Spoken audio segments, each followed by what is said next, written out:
Achtung, réquisition. Je m'attendais pas à ouvrir une vidéo sur ce terme, sur cette chaîne ou même dans ma vie en fait.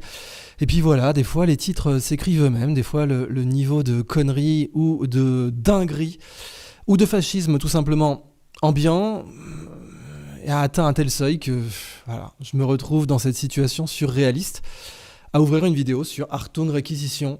Alors pourquoi ? Parce que petit à petit, entre les vœux du président de la République qui sont déjà si loin derrière nous, et puis la loi de programmation militaire, et puis l'arrivée de l'uniforme à l'école d'ici 2026, un uniforme très martial, un uniforme très sérieux qui nous rappelle absolument la phrase de Victor Duruy, un des pères de la fameuse école de la République que l'on cherche encore.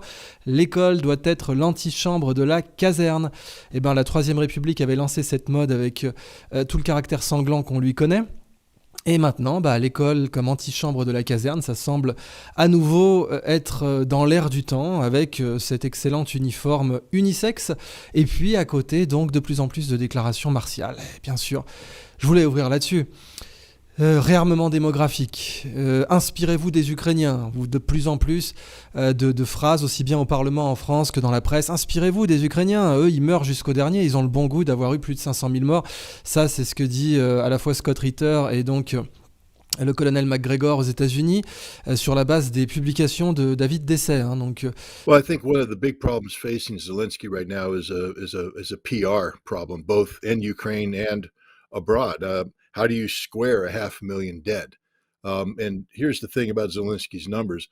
You know, we know that there have been 400,000 obituaries for Ukrainian soldiers since the start of this war. C'est sérieux, pour Scott Ritter et pour le colonel McGregor, on a atteint les 500 000 morts côté ukrainien sur la base de l'analyse des cimetières et sur la base de l'analyse des avis de décès, des faire-part de décès bien évidemment militaires, ou en tout cas de personnes qui étaient engagées au front.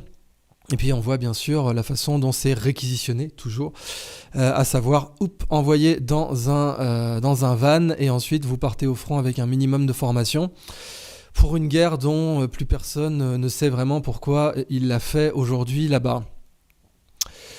Alors la France est-elle en train de partir dans la même direction ? D'une part, vous avez cette rhétorique martiale à outrance, et d'autre part, vous avez un cadre législatif qui est en train de donner de la substance à cette rhétorique martiale. C'est ça le vrai sujet. Alors, vous avez eu une très belle émission dans Tocsin, je les salue, avec Maître Dea Rohorekia et Ariane Biran, qui explique bien que non seulement on a cette rhétorique, alors d'un côté on a l'aspect légal, à savoir un cadre de loi maintenant qui le permet, puis Ariane Biran, bien sûr, analyse ça d'un point de vue psychologique. Elle nous dit là quand même, on est dans des biais psychologiques assez typiques des régimes totalitaires, avec bien entendu cette volonté du biopouvoir de contrôler la personne, de contrôler ses fonctions vitales, de contrôler sa pensée. Et puis Maître Dea Rohorekia nous explique que c'est en fait aussi l'aspect purement légal de la réquisition. Et oui, en fait, on peut aujourd'hui réquisitionner à discrétion dans un cadre qui serait justifié par une menace légitime. Vous imaginez toute la latitude que vous avez pour interpréter ça. Une menace légitime ou perçue comme réaliste. Donc évidemment, le grand méchant Poutine qui va marcher sur l'Europe, parce qu'on sait que c'est absolument ça l'idée. Rappelez-vous, dans les années 70, la politique italienne, la stratégie de la tension, où on avait pu légitimer des attentats sous faux drapeau, typiquement les attentats de Bologne, et puis des abominations comme, d'une façon générale, les années de plomb, et les grosses dingueries qu'avait fait Licio Gelli avec la loge P2 en Italie, eh bien ça c'était justement parce que les méchants russes allaient marcher avec leurs tanks sur l'Europe, et ça justifiait toutes les saloperies fascisantes. La rebelote, le grand méchant Poutine va marcher sur l'Europe, ça va justifier toutes les saloperies fascisantes. Donc déjà, 500 000 euros d'amende et 5 ans de prison si vous refusez d'être envoyé au front en cas de réquisition militaire contre la menace rouge, la menace poutinienne, et la réquisition à discrétion de votre entreprise, de votre maison, de votre patrimoine et de votre personne en dernier recours. Vous laissez passer un peu de temps, vous reprenez les déclarations de certains hauts cadres de l'OTAN qui disaient qu'on doit se préparer à une invasion russe ou à une attaque, une confrontation directe avec la Russie. Vous voyez les déclarations d'Emmanuel Macron qui lentement sont en train de procéder d'une inception sournoise dans la tête des Français pour leur dire que ça serait pas complètement inenvisageable d'envoyer des troupes, des militaires français, sachant qu'on n'a même pas 80 000 personnels d'actifs aujourd'hui. Mais bon, ça serait intéressant d'envoyer des personnels français en Ukraine pour se battre directement contre les Russes, provoquant donc la Troisième Guerre mondiale, vous l'avez bien compris. Bien sûr, sur le même fond, vous avez l'idée que la France devrait partager son arme nucléaire avec l'Allemagne ou avec toute l'Europe, pourquoi pas, laquelle Europe bien sûr prend des décisions sans la moindre élection. Rappelez-vous Ursula von der Leyen qui avait déjà porté de très graves coups à la liberté d'expression et à la liberté d'information aussi, puisqu'elle refuse toujours de publier ses SMS avec Albert Bourla, le patron de Pfizer, ce qui dans une démocratie est complètement inenvisageable. Et maintenant, voilà, vous aurez la possibilité, si par exemple la force de frappe française est mise sous direction européenne, les Français n'auront plus accès à l'arme atomique qu'ils payent et à leur propre armée qui pourra être employée à discrétion par des tarés de fonctionnaires européens qui sont entièrement non élus, égale à nouveau dérive fasciste. Alors pendant le Covid, bien sûr, on avait déjà vu comment on pouvait supprimer les libertés des gens en prétextant d'une crise. Une grande crise surestimée, etc. D'un coup, on pouvait supprimer la liberté d'expression, on pouvait censurer à outrance, on pouvait limiter la liberté de circulation, voire l'abolir. On pouvait enfermer les gens chez eux, leur faire signer des autorisations de sortie pour leur propre personne, et puis des grosses dingueries, plages dynamiques, etc. Ça, c'était vraiment l'échauffement, vous devez comprendre ça. Le niveau de complaisance des masses, et en particulier des classes moyennes, à ce genre de grande dinguerie fasciste, ayant été testé, il est probablement envisagé maintenant de passer la seconde.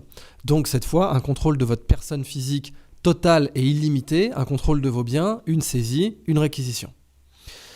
Vous savez bien que plus le peuple laissera ses dirigeants détruire ses libertés, prendre des mesures évidemment temporaires, il n'y a rien de plus permanent qu'une mesure politique temporaire. Je rappelle juste pour le fun que la TVA était censée être une mesure temporaire à l'époque où elle a été instituée en France. Et d'ailleurs, à l'époque, elle pouvait couvrir la quasi-totalité du budget de l'État, mais passons. Eh bien, rien n'est plus permanent qu'une mesure politique temporaire. Et les mesures politiques temporaires qui vont être prises et qui seront full fascisantes, là aussi Ariane Biran le rappelle bien, parce que le régime nazi, c'était un régime temporaire, c'était un petit régime d'exception qui a duré 12 ans et qui a emmené son peuple à l'abattoir de façon systématique, avec bien entendu comme point culminant la mise à disposition du corps d'autrui, que ce soit pour les Lebensborn, donc le programme de reproduction forcée, déjà, ça parlait de réarmement démographique, mais avec en plus tout cet aspect bien sûr de la race supérieure, et puis la mise à disposition des corps des gens avec les Volkssturm qui allaient se faire sauter, pas la fleur au fusil, mais avec leur Panzerfaust et leur fusil qui marchait plus ou moins bien pour sauver le Fatherland. Eh bien, on croyait que ça n'arriverait plus, surtout avec la Sacro-Sainte Europe qui était créée, soi-disant, pour empêcher ça. Puis aujourd'hui, on voit que, bien au contraire, en fait, la Sacro-Sainte Europe est en train de nous emmener là-dedans, sans contrôle démocratique aucun. Donc la rhétorique est là, les généraux en parlent, la presse en parle, les parlements et les corps constitués en parlent, et puis ils nous exhortent lentement à nous sentir coupables, parce qu'il y a ça aussi, il y a la culpabilité, bien sûr. Pendant le Covid, c'était... Attendez, rappelez-vous la bonne rhétorique Arnold Schwarzenegger qui disait « Screw your freedom !» On baise vos libertés, allez vous faire foutre avec vos libertés. Voilà, acceptez, vous êtes tout de même des gros narcissiques et des gros égoïstes de vouloir prétendent avoir des libertés fondamentales. On n'a pas idée. La situation justifie l'abolition de vos libertés. Vous êtes un vrai salopard si vous n'abolissez pas vos libertés immédiatement. Donc, screw your freedom. Voilà les grands éléments de langage qui avaient été lancés par McKinsey à l'époque. Faire culpabiliser les gens d'avoir des libertés fondamentales que leurs parents et grands-parents avaient conquis de haute lutte, pour lesquels des gens étaient morts sur des champs de bataille et pour lesquels, je rappelle tout de même que Roosevelt avait dit que nous formons, pendant la Deuxième Guerre mondiale, un arsenal de la démocratie. Eh bien, cet arsenal de la démocratie, ce camp de la liberté, ce camp du bien qui justifiait d'aller faire la guerre en Irak au nom des libertés, Operation Iraqi Freedom, rappelez-vous, ça devait être Operation Iraqi Liberation, mais ça aurait été malvenu puisque l'acronyme eût éplé le mot oil, c'était pas une blague, Eh ben non, c'était Freedom. Donc au nom de la liberté, on est allé tuer des centaines de milliers de gens en Irak et faire des millions de déplacés et ravager des vies et des infrastructures et des nations. C'était au nom de la liberté, et maintenant... ça, c'est fini. Ça, c'est saut année 2000. Et à la limite, année 2010, parce que c'était au nom de la liberté, bien sûr, qu'on a fait péter Kadhafi. Non, ça, c'est fini. Maintenant, la décennie 2020, la nouvelle mode, la liberté se porte court, bien dégagée au niveau des oreilles. Et au niveau de la nuque aussi, ça va venir. Et bien évidemment, la liberté, c'est quelque chose de has-been. Donc, screw your freedom. Autant on pouvait tuer au nom de la liberté à très grande échelle dans les années 2000 et dans les années 2010. Maintenant, au contraire, vous êtes priés d'abandonner toutes vos libertés, s'il vous plaît, parce que la mode est dans cette direction. Donc, les réquisitions, l'abolition des libertés publiques avec une nouvelle crise, parce que si vous laissez vos dirigeants abolir vos libertés à chaque crise, eh bien, ils vont inventer des crises pour abolir vos libertés. Et vous ne les retrouverez jamais. Ce n'est pas quelque chose de temporaire. Si vous vous laissez faire maintenant, vous ne retrouverez jamais vos libertés. Point. Et bien, maintenant qu'on marche vers la 3e guerre mondiale en chantant, on nous dit que le port de l'uniforme à l'école, un uniforme martial unisexe, et je rappelle vraiment, ne croyez pas, si on vous sort l'école de la République, sortez Victor Duruy, l'école doit être l'antichambre de la caserne, et Jules Ferry était parfaitement au clair avec ça. Donc quand on me sort le mythe de l'école de la République, qui n'est qu'un mythe, eh bien moi je rappelle pourquoi l'instruction publique obligatoire a été mise en place, vraiment à quelle fin et de quelle façon les écoles à l'époque étaient militarisées, avec la fameuse image d'Épinal, tu seras soldat, mon fils, et bien entendu les brigades, les bataillons scolaires où on avait des fusils, parce que l'école était l'antichambre de la caserne. Et bien entendu, dans l'entre-deux-guerres, vous avez un certain maréchal Pétain qui militait pour la même chose, même si en l'occurrence du temps de Victor Duruy et de Jules Ferry, c'était le centre-gauche, le légendaire centre-gauche qu'analyse si bien Henri Guillemin. Et bien plus tard, c'est Pétain qui va reprendre le même style de l'école martiale, donc vous ne laissez pas avoir avec ça. Parler de réarmement démographique et imposer l'uniforme à l'école d'ici 2026, c'est pas du tout quelque chose d'anodin. Ça va vous former une génération qui sera prête à sauter pour son pays, parce qu'entre-temps, vous lui aurez appris, avec tous les contes de trolls à drapeau, qu'elle devrait avoir honte, screw your freedom, de ne pas imiter les braves Ukrainiens qui, eux, sont morts à coups de 500 000 aujourd'hui, contre le grand ennemi russe, bien entendu. Le grand ennemi russe, lequel, comme d'hab, veut nous attaquer, puisque c'est toujours l'autre, l'ennemi, comme disaient des proches, l'ennemi est con, il croit que c'est nous l'ennemi alors que c'est lui. Donc c'est le grand méchant Poutine, bien sûr, qui nous attaquera, soyez-en certains. C'est pas nous qui allons le provoquer, ou c'est pas nous qui allons faire en sorte que ça se déclenche. Nous étant le camp de l'extrême occident, bien entendu, Washington et ses États satellites, comme l'Union soviétique, vraiment. Aujourd'hui, exactement comme dans Star Wars, la République devient l'Empire, eh bien, les États-Unis sont devenus pires que ceux contre quoi ils luttaient, c'est-à-dire qu'ils ont formé l'équivalent d'une Union soviétique 2.0 avec des États satellites qui appliquent directement la politique de Washington aujourd'hui. Alors, quelle est-elle ? Cette politique semble être d'aller droit vers la 3e guerre mondiale. Alors après, vous avez deux écoles. Vous dites soit c'est juste Putin is the new Covid. Donc le Covid a permis de justifier des rêves humides de confiscation de liberté publique qui aurait été complètement inenvisageable 3 ans plus tôt. Donc, trouvons un nouveau Covid. Alors, soit ce sera un virus qui ferait 10% de morts, mais le problème de ce genre de virus, qui existe bien entendu, les laboratoires sont faits pour ça. Ah tiens, d'ailleurs au passage, une énième théorie du complot a été révélée vraie par le New York Times. Oui, il y avait bien 14 bases de la CIA en Ukraine, et ces 14 bases étaient proches du Donbass, voire dans le Donbass. Donc de là à dire que l'attaque russe de 2022 était vraiment ou pas vraiment unprovoked, c'était le terme que vous retrouviez dans la presse, je sais pas moi, si jamais les Russes mettaient une base du SVR au Mexique, 14 et à la frontière, je suis pas certain que les Américains le prennent bien. Déjà qu'ils sont allés inventer que l'affaire du portable de Hunter Biden était une intoxication russe, ce sont des agents de la CIA qui ont témoigné et c'était bien entendu faux. Et bien là, avoir la preuve de ce que vous aviez 14 bases de la CIA dans le Donbass, je sais pas comment les Russes auraient pu le prendre de base, et je sais pas si on peut pas considérer qu'à partir du moment où il y a eu des armes qui ont été déclenchées dans le Donbass contre des civils russophones, on n'était pas déjà en situation de guerre en 2014. Quoi qu'il en soit, aujourd'hui, cette énième théorie du complot est avérée exacte. Vous avez compris maintenant l'heuristique, quand vous avez des terroristes intellectuels qui disent que c'est une théorie du complot, investiguez, direct. Dites-vous, ça veut dire que c'est une théorie sérieuse. Ils ont eu la courtoisie de mettre un coup de stabilo sur la théorie pour que j'aille vérifier par moi-même si elle était sérieuse ou pas.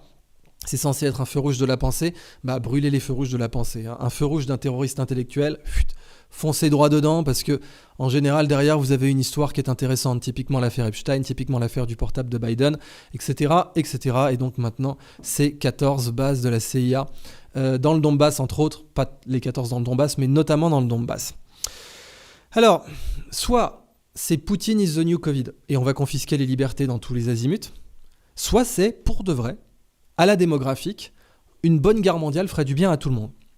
Alors ce genre de grosses conneries était dite par des esprits sérieux, même avant la Première Guerre mondiale. Vous aviez même des gens comme Henri Bergson, qui est quand même pas un idiot fondamentalement, qui disait oui, il faut savoir embrasser la guerre dans toute sa sauvagerie. Voilà, pendant l'autre avant-guerre, comme l'appelait Henri Guillemin, Henri Bergson vous sortait ce genre de conneries. Vous aviez des gens qui disaient mais ça ferait du bien une bonne guerre. Alors côté russe typiquement à l'époque, le tsar, dont on sait bien entendu qu'aujourd'hui on pourrait l'appeler quasi fasciste dans la structure du gouvernement russe, et puis le fait qu'on avait tout de même un quasi-servage, même si le servage avait été aboli en Russie, la situation concernant les libertés fondamentales n'était pas exceptionnelle en Russie, eh bien vous aviez toute l'élite militaire russe qui disait au tsar « Mais bien sûr, c'est une bonne chose pour cette démographie envahissante et préoccupante avec ses revendications sociales. Ce serait bien une bonne guerre, qui ne peut être que victorieuse, vous l'imaginez bien, et donc allons-y gaiement ». Et puis 17 millions de morts plus tard, Première Guerre mondiale qui entraîne la Deuxième, qui entraîne la guerre froide, qui entraîne toutes les guerres du XXe siècle, y compris bien sûr celle de décolonisation. Des gens disaient « une bonne guerre nous ferait du bien ». Donc l'argument démographique était déjà très à la mode parce que le malthusianisme, évidemment, était à la mode à la fin du 19e siècle. Vous avez trop d'inutiles, darwinisme social, mettez-leur un fusil entre les mains, laissez-les se purger entre eux, parce que toutes ces classes laborieuses et emmerdantes ont besoin d'être saignées, un peu comme au Moyen-Âge, pour pouvoir faire tourner la société correctement. Vous avez des gens qui continuent à penser ça, modulo les armes nucléaires, ça les dérange pas, ça. Vous avez Harari qui nous dit qu'il y a trop d'humains sur Terre et qu'il y a plein d'inutiles. Je vous rappelle les Georgia Guidestones qui ont été détruites récemment, de toute évidence pour effacer les conneries qui étaient écrites dessus, et je vous le rappelle, maintenez la population sous les 500 millions.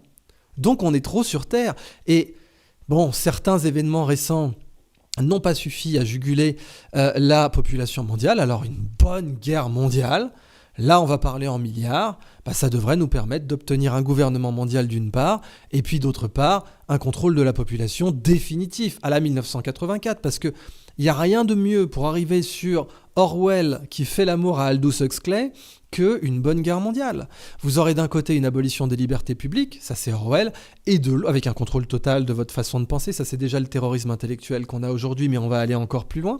Et puis vous aurez Aldous Huxley avec les alphas, les bêtas, les gammas que vous avez dans donc Le meilleur des mondes, A Brave New World, où vous avez donc des classes biologiques qui sont contentes de leur sort, qui sont dirigées par une hyperclasse, les Alpha+, qui peut compter sur cette espèce de prolétariat génétiquement foireux, qu'ils contrôlent aussi bien intellectuellement que biologiquement. Aldous Huxley, Orwell, on nous avait prévenu, on est en train de le voir sous nos yeux aujourd'hui se déployer. Donc aujourd'hui, Screw Your Freedom, ça y est, c'est rentré dans la tête des gens. Et bientôt, ça sera screw ceux qui ne veulent pas faire la guerre au grand méchant Poutine. Donc il va falloir vous embarquer. Comme ça se fait en Ukraine, ce serait bien que ça soit à l'échelle européenne, bien entendu. Et troisième guerre mondiale, why not ? Vous avez des gens qui pensent comme ça. C'est pas une blague. Vous avez vraiment des gens qui pensent comme ça. Alors l'autre possibilité, bien sûr, c'est que ce soit juste un épouvantail pour confisquer les libertés publiques, avoir Orwell et Aldous Huxley, mais sans la guerre. C'est une possibilité. Comme ça, après 6 ans où on aura tous entendu dans les grands médias et avec les terroristes intellectuels pour rabattre les réfractaires, on aura tous entendu c'est imminent, la guerre nucléaire arrive, Poutine va nous frapper, vraiment comme pendant la pire terreur des années 50 aux États-Unis, où on fera même des exercices. Ça aussi, c'est repéré par Maître de Horowitz et Ariane Biran dans les textes de loi. On a maintenant des directives aussi qui nous disent à l'école, il faudra faire des entraînements militaires, les casernes devront être mises à la disposition des civils. Donc vraiment, on va créer une période de tension où la dernière chose à laquelle vous pourrez penser, ce sera vos libertés et vos acquis, alors là, et vos économies, et votre propriété, parce que la propriété, c'est aussi une liberté fondamentale. Non, ça sera la dernière chose. Et puis, en admettant même que vous y pensiez, vous serez immédiatement dans une posture de vous dire « méchant », vous vous frapperez vous-même. C'est méchant, t'as pas honte pendant qu'il y a des gens qui meurent, ou pendant que Poutine s'apprête à nous égorger tous. T'as pas honte de penser à ta maison, t'as pas honte de penser à ta liberté, t'as pas honte de penser à ta propriété. T'as pas honte de penser à ton individualité ? T'as pas honte de penser au fait que tes enfants n'aillent pas à l'exercice militaire ? T'as pas honte ? Screw your freedom, c'est ça qui va se passer. T'as pas honte ? Et ça, c'est profondément en cours d'ancrage dans la tête d'une majorité puissante de la population. Et c'est l'abomination qu'on est en train de voir aujourd'hui. Donc soit l'hyperclasse est en train de placer ses jetons législatifs, ces pions sur l'échiquier, juste pour confisquer les libertés publiques sans guerre mondiale, soit c'est pour vraiment les utiliser pendant une guerre mondiale. 500 000 € d'amende, 5 ans de prison si vous refusez d'être envoyé au front, si vous refusez une réquisition. Et la réquisition est motivée d'un point de vue légal par des choses entièrement vagues, comme les engagements de la France vis-à-vis de ses alliés, l'OTAN du coup, ou bien une menace qui semble sérieuse, qui semble crédible. Ah là, ça justifie une réquisition, vous envoyez au pas de loi dans des casernes. C'est gravissime. C'est gravissime. Donc soit cette réquisition va être faite par épouvantail, soit vous avez vraiment une classe qui se dit « Écoutez, nous, on a érigé les Georgia Guidestones pour bien signifier que la population mondiale ne devrait plus jamais en tout cas dépasser les 500 millions, ce qui signifie un génocide à une échelle jamais atteinte et envisagée dans l'histoire humaine. Soit, simplement, c'est un épouvantail pour confisquer les libertés publiques. Et entre les deux, n'oublions jamais que la guerre a une existence propre. La guerre est comme un feu. L'homme a domestiqué le feu, mais depuis qu'il a domestiqué le feu, il a quand même besoin de pompiers. Des fois, le feu, tout domestiqué qu'il est, nous échappe. Des fois, l'énergie nucléaire, toute domestiquée qu'elle est, nous échappe, typiquement Tchernobyl. Et des fois, la volonté de contrôler une guerre pour obtenir quelque chose de politique, ça nous échappe aussi à toutes les échelles. Regardez comment Netanyahou en Israël espérait atteindre des objectifs politiques et les vendre à sa propre population qu'il a complètement baisé, pardonnez-moi, à partir du fait de faire monter le Hamas, par exemple. Aujourd'hui, ça lui a complètement échappé. Cette situation est hors de son contrôle. Mais il ose absolument pas l'admettre à ses propres électeurs, mais c'est la situation actuelle. Bon, ça, c'est petite échelle. Un peu plus grand, vous aviez Napoléon III, l'impératrice Eugénie, qui pensait vraiment qu'une bonne guerre avec l'Allemagne permettrait de faire remonter la popularité de son époux. Et puis, ça a précipité la fin du Second Empire. Donc souvent, on croit qu'on va pouvoir utiliser la guerre. Je vous ai parlé du cas des militaristes, aussi bien au Japon d'ailleurs pendant la Deuxième Guerre mondiale que avec le tsar pendant la Première Guerre mondiale. Ça leur a complètement échappé parce que l'être humain croit, depuis la bataille de Megiddo, qui a donné le mot Armageddon, qui est considéré comme une des premières grandes batailles rangées de l'histoire. Depuis la bataille de Megiddo, l'humain croit qu'il peut contrôler la guerre, alors qu'en fait c'est la guerre qui le contrôle, systématiquement. C'est la guerre qui contrôle l'humain et qui fait de lui, pardonnez-moi, sa bitch. C'est pas l'humain qui contrôle la guerre. À chaque fois, il le croit. À chaque fois, c'est elle qui gagne. Donc, la troisième voie, c'est entre on utilise la guerre mondiale comme épouvantail pour confisquer les libertés publiques, pour imposer les monnaies de banque centrale, pour créer un régime fasciste, soit il y a vraiment la guerre mondiale, on en profite parce que la guerre mondiale, c'est mieux qu'un virus qui ferait 10% de morts ou 20% de morts, parce que ça, vous n'êtes pas à l'abri vraiment d'un coup d'État, d'une guerre civile. Si d'abord, vous avez mis tout le monde sous uniforme, réquisitionné tout le monde, mis tout le monde au pas, là, un coup d'État, une guerre civile est beaucoup plus difficile. Donc je pense que si des gens voulaient d'aventure réduire la population mondiale, je vous renvoie aux excellentes saillies et sorties du prince Philippe qui disait « Moi j'aimerais bien être réincarné en virus géant parce qu'il y a trop d'humains sur Terre » alors que le type était un des gars sur Terre qui avait la plus grosse empreinte, mais bon, passons. Eh bien, sachant que cette classe existe, qui dit de façon répétée qu'il y a trop d'humains sur Terre, eh bien oui, une guerre mondiale est plus sympa qu'un virus mortel, parce que le virus mortel peut mener à des pertes de pouvoir, alors que la guerre mondiale, non, puisque d'abord, vous créez un régime fasciste, total et totalitaire. Et entre les deux, vous avez la possibilité que la guerre se déclenche toute seule, et qu'elle rase tout, et que de façon non contrôlée, qu'on arrive à un monde apocalyptique, la célèbre phrase d'Albert Einstein, « Je ne sais pas comment se déroulera la Troisième Guerre mondiale, mais la quatrième se fera avec des bâtons et des arcs. » Alors voilà, je pensais pas ouvrir un jour une vidéo là-dessus. Soit c'est du bluff pour confisquer vos libertés, soit on va tout droit, la fleur au fusil, comme dans toutes les autres guerres mondiales. Droit au but, vers la guerre la plus abominable de l'histoire humaine. En définitive, rappelez-vous que les crises mondiales sont toujours les meilleures opportunités de gouvernance mondiale, pour ne pas dire bien sûr de dictature mondiale. Parce que ce ne sera pas une démocratie, la gouvernance mondiale, oubliez ça. Sauf si c'était une gouvernance avec la souveraineté entre les deux, comme l'esprit ou une certaine interprétation de l'esprit des Nations Unies voulait au départ le consacrer. Une gouvernance mondiale à une certaine échelle, parce que oui, nous sommes tous les mêmes passagers d'un vaisseau spatial qui s'appelle la Terre, mais entre les deux, un niveau de souveraineté intermédiaire. Pas un broyage massif de l'individu dans une hyperstructure mondiale qui ne pourra pas devenir autre chose que fascisante, parce que comme le disait le baron Acton, le pouvoir corrompt et le pouvoir absolu corrompt absolument. Or, le pouvoir d'avoir une seule gouvernance mondiale corromprait tellement que jamais les libertés individuelles ne pourraient être respectées, et encore moins la souveraineté des peuples, qui est pourtant un principe reconnu par les Nations Unies. Alors, les guerres mondiales ont été les meilleures crises mondiales. Les crises mondiales sont les meilleures opportunités de gouvernance mondiale, typiquement le Covid, mais avant la Deuxième Guerre mondiale. Les guerres mondiales sont les meilleures crises mondiales. C'est après la Deuxième Guerre mondiale qu'on fait l'ONU, c'est après la Première Guerre mondiale qu'on fait la Société des Nations. L'ONU est devenue beaucoup plus contraignante que la Société des Nations. Mais qu'est-ce qui a empêché les Nations Unies de devenir des États-Unis du monde, ce qui était pour certains leur but, en particulier l'appréciation qu'en avait la famille Rockefeller. C'est pas pour rien qu'elle a fourni le terrain sur lequel va être construit, bien sûr, le siège des Nations Unies à New York. Pourquoi les Nations Unies donc ne sont pas devenues les États-Unis du monde ? Parce que ce rêve totalitaire a été bloqué par l'URSS. Encore aujourd'hui, qu'est-ce qui empêche une gouvernance mondiale avec des monnaies de banque centrale, une restriction, un passeport qui permettrait, et puis des villes de 15 minutes bien sûr. C'était une théorie du complot aussi, rappelez-vous, donc c'est quelque chose qu'il fallait investiguer. La perspective qu'on nous parque dans des smart cities qui seront en fait des camps de concentration déguisés. J'aime bien comment un jour, un diplomate français m'avait résumé Singapour, qui est pourtant pour l'instant une très belle ville.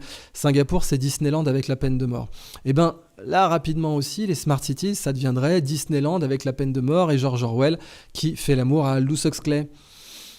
Pour justifier tout ça, rien de tel qu'une bonne guerre. Mais qu'est-ce qui l'empêche aujourd'hui ? Des pays non alignés. Des pays qui disent non, nous on n'est pas d'accord avec vos conneries, on n'était pas d'accord avec les conneries de l'OMS, on n'est pas d'accord non plus avec ce que vous voulez imposer au monde. Et on a des banques centrales qui sont indépendantes de votre système de banque centrale de l'extrême occident qui contrôle l'essentiel de l'économie mondiale, ou plutôt qui prétendait la contrôler jusqu'à ce que les BRICS décident de dédollariser le monde. Les crises sont les meilleures opportunités de gouvernance mondiale, les guerres mondiales sont les meilleures opportunités de crise. Et puis on n'a jamais eu de dette aussi élevée qu'aujourd'hui. Et à chaque fois que la dette a explosé, on a eu des guerres. À chaque fois, même avant l'ère industrielle. Je veux dire, c'est la dette accumulée par la France pour son engagement dans la guerre d'indépendance américaine qui a précipité la Révolution. Ce sont des niveaux de dette qui ont précipité ensuite les guerres napoléoniennes, bien entendu, puisque c'est pour regarnir les caisses de la France que Napoléon est parti à la conquête de l'Europe, pas pour propager l'idéal de la Révolution. Soyons un peu sérieux 2 minutes. Et puis ensuite, toujours, les niveaux de dette ont mené à la guerre. La Première Guerre mondiale, la Deuxième Guerre mondiale, aujourd'hui, beaucoup de gens misent sur une Troisième Guerre mondiale. On est en train de nous l'imposer d'abord par les éléments de langage. Screw your freedom, le réarmement démographique, les réquisitions, la loi de programmation militaire, le vocabulaire qui est en train de percoler lentement dans le discours politique, dans le discours en particulier de l'exécutif, mais aussi des corps constitués, mais aussi bien sûr de la presse milliardaire de l'extrême occident, qui n'est là que pour répéter la doxa du pouvoir et faire en sorte d'enfermer les humains soit dans la pire confiscation de liberté publique de l'histoire de l'Europe, soit dans la Troisième Guerre mondiale.